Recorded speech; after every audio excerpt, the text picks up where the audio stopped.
And Steve is another Mike Smith nominee. He had a tremendous career. He's their first All-American. I give you Steve Warr.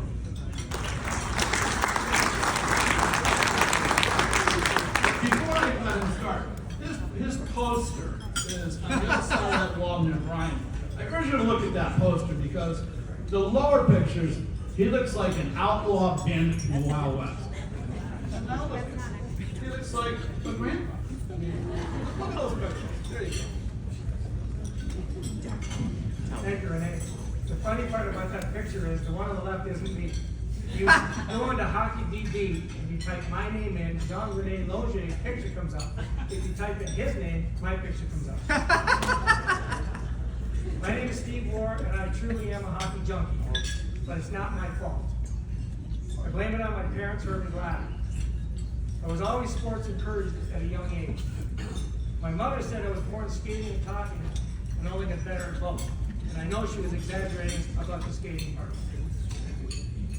However, she loved to skate, and as soon as I could walk, she had me down at the park every day for hours skating until I was school age.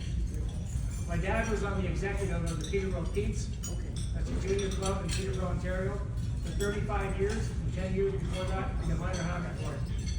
He bought the equipment, including sticks, drove me all over Ontario to play games and practices, and built rinks in the backyard for years.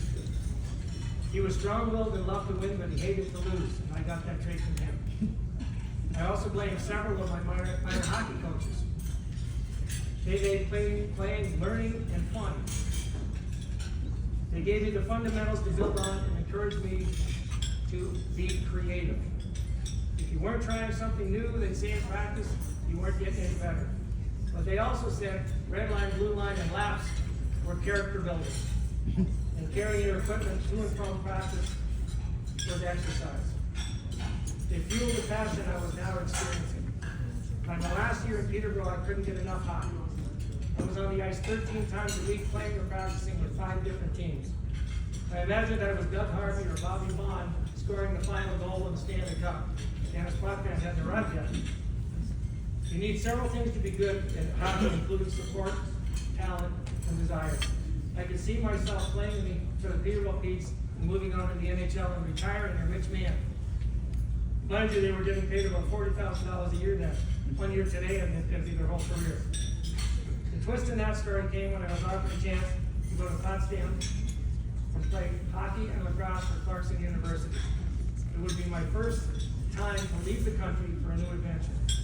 The whole experience at Clarkson was wonderful, exceptional for the hockey and lacrosse in the school.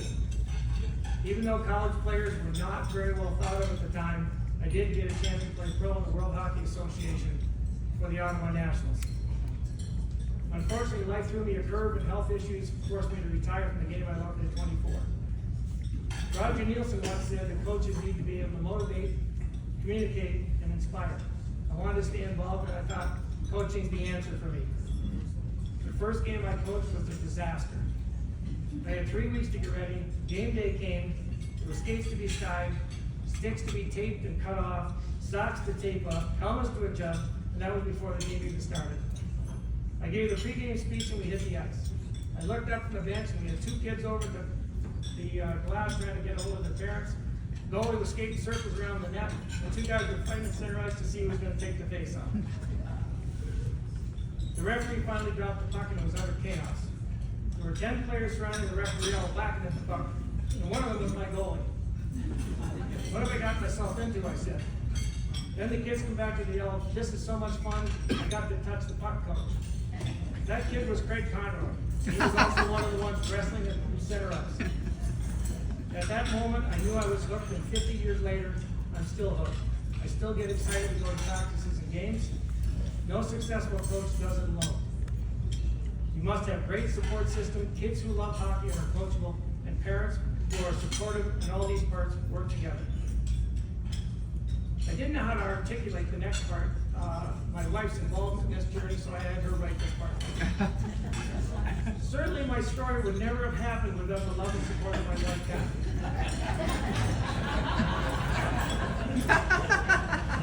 I can blame her too. She allowed me to continue to pursue my passion for hockey through coaching. She's a big part of this journey. She was the glue that held our family together for all the hours away from home, totaling more than 6 years, if you add them all up, and 4,000 days of practice. And she never once complained. Not that I heard, but I wasn't there very often. But she did know it was something I had loved to do, and she encouraged me.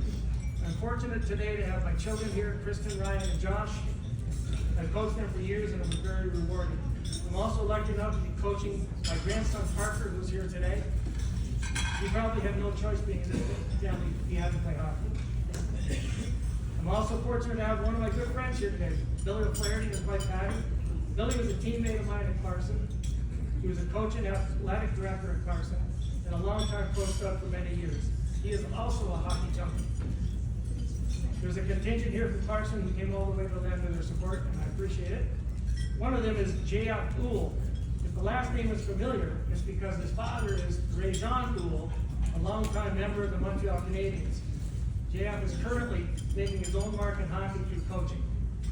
He was just named the new men's book coach at his alma mater, Clarkson University. Congratulations, J.F.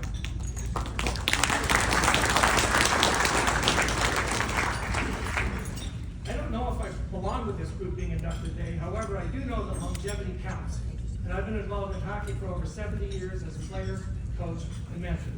And even though I do not understand TikTok or play Fortnite, I still feel connected to the kids today and sincerely hope that continues for many more years.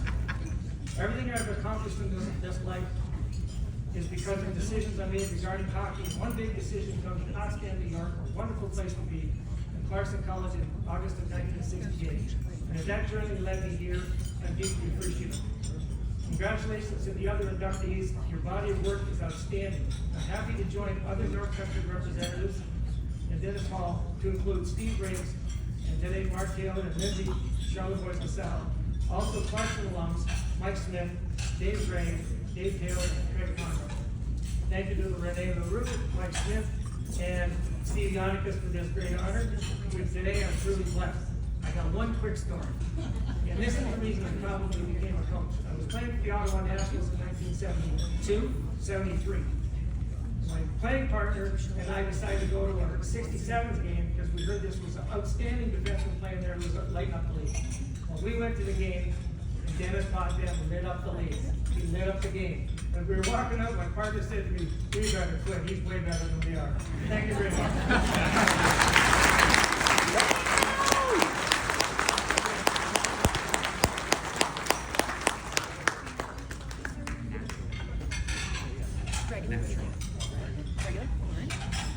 Bill Beanie, come up here. It's your turn.